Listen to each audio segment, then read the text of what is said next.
처음에는 양성평등 가족부로 바꾼다고 하더니 갑자기 여성가족부 폐지 이렇게 들고 나왔습니다. 우리 후보님이 제시하신 정책 중에도 범죄 피해자 보호 지원 사업, 한부모 지원 강화 사업 이런 게 다 성인지 예산이에요. 이런 식으로 나라 살림이나 행정에 대해서 모르고 마구 말씀하시면 안 된다.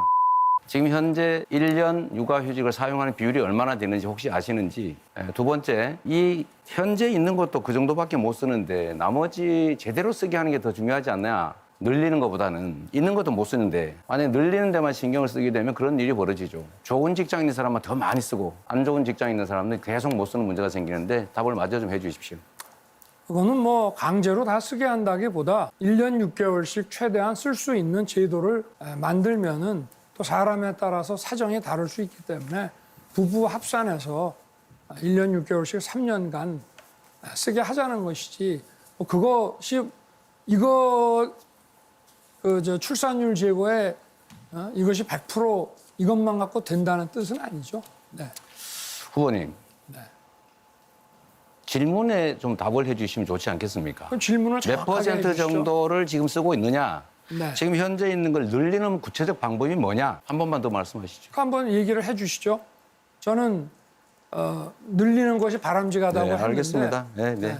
지금 1년짜리를 늘리는 방법이 뭐냐? 누가 네. 더 많이 쓰게 하냐 이런 말 아니겠습니까? 자, 알겠습니다. 25% 쓰고 있고 네. 또 25% 이상의 나머지를 계속 쓰게 하기 위해서는 아까 네. 제가 말씀드렸던 것처럼 아빠들도 쓸 수 있게 할당제를 한다든지 또 자동 등록을 통해서 눈치 보지 않고 쓸 수 있게 만드는 게 더 중요하다 이 말씀을 드리고요. 강제로 하자는 나머지 말씀인가요? 다른 말씀을 드리겠습니다.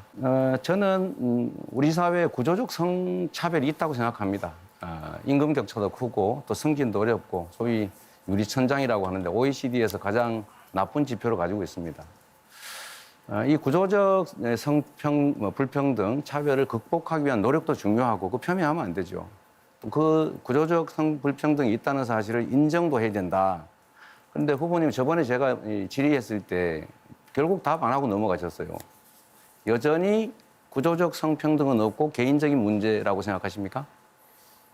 뭐 전혀 없다고야 할 수 있습니까마는 여성의 어떤 중요한 것은 여성과 남성을 집합적으로 이렇게 나눠가지고 이거를 양성평등이라는 개념으로 접근할 것이 아니라 여성이든 남성이든 어떤 피해를 당한다거나 또는 공정하지 못한 처우를 받았을 때 거기에 대해서 우리 공동체 사회가 강력하게 대응해서 그걸 바로잡는데 이것을 집합적인 그 양성의 문제로 알겠습니다. 접근하는 건 저는 맞지 않다고 보는 것입니다. 그 말씀의 취지가 이해가 안 되는데 네. 있다는 겁니까? 없다는 겁니까? 제가 좀 말씀드렸지 않습니까? 아니 있습니까? 없습니까? 아니 제가 완전히 없다고는 할 수 없지만 문제를 해결하기 위해서 우리가 어떻게 접근을 해야 되느냐 말씀을 드린 거죠. 그 완전히 없는 거하고 없는 거하고 무슨 차이인지 잘 모르겠는데 그렇게 애매하게 말씀하시지 말고 질문을 정확하게 하십시오. 이 성차별, 성불평등 문제는 우리가 겪고 있는 현실이다. 그리고 이 현실을 극복하기 위한 노력을 뭐라고 부르든 간에 그걸 페미니즘이라 부르든 뭐라고 부르든 간에 그런 노력들은 존중돼야 되고 그 현실은 냉정하게 인정할 필요가 있습니다. 그래서 후보님이 계속 그런 문제를 야기하는 것 같아요. 여성가족부, 처음에는 양성평등 가족부로 바꾼다고 하더니 갑자기 여성가족부 폐지 이렇게 들고 나왔습니다. 여성가족부가 여성 업무만 하는 것도 아니고 청소년 업무 이런 거 다 하고 있는데 폐지해버리면 어쩌겠다는 건지 제가 이해가 안 되고요. 이것도 한번 여쭤보겠습니다. 구조적 성차별을 극복하기 위한 제도 중에 하나가 이제 성인지 예산 제도입니다. 그런데 후보님 이렇게 말씀하셨던 것 같아요. 성인지 예산이 30조 원인데 이거 일부만 떼면 북핵 개발 북한 핵 위협으로부터 막을 수 있는 무기 살 수 있다 이 말씀하셨거든요. 성인지 예산이 구체적으로 뭐라고 생각하시는지. 두 번째, 성인지 예산 중에서 어떤 걸 삭감해가지고 국방비에 쓸 수 있는지 한번 말씀해 주시죠.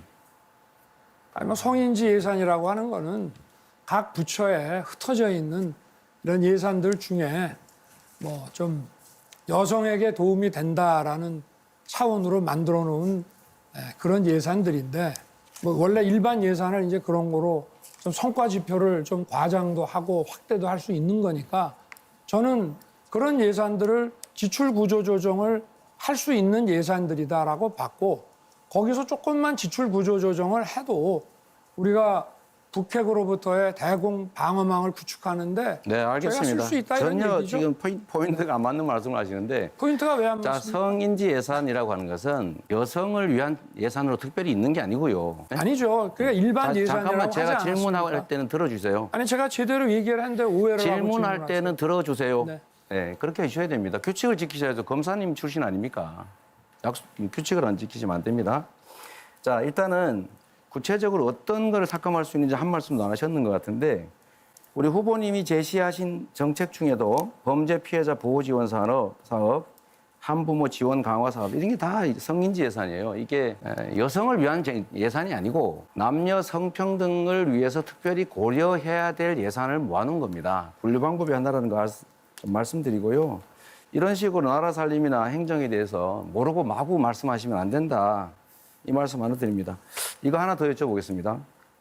디지털 성범죄가 매우 심각한데 디지털 성착취물 영상 유통 심각하잖아요. 그렇습니다. 그래서 N번방 방지법도 만들어졌고 저희 경기도에서 디지털 성범죄 피해자 원스톱 지원센터도 만들었는데 반응이 아주 좋습니다. N번방 방지법 반대하시잖아요. 왜 반대하십니까? 더 철저하게 방지를 하기 위해서 현행 법이 실효성이 좀 떨어지기 때문에 제대로 만들어야 된다. 기술적으로 더 연구해서 해야 된다. 네. 그게 저희 당론입니다. 네, 알겠습니다. 저로서는 좀 납득이 안 되긴 하는데 필요하면 개정하면 되지 왜 반대를 하십니까? 이해가 안 되고요.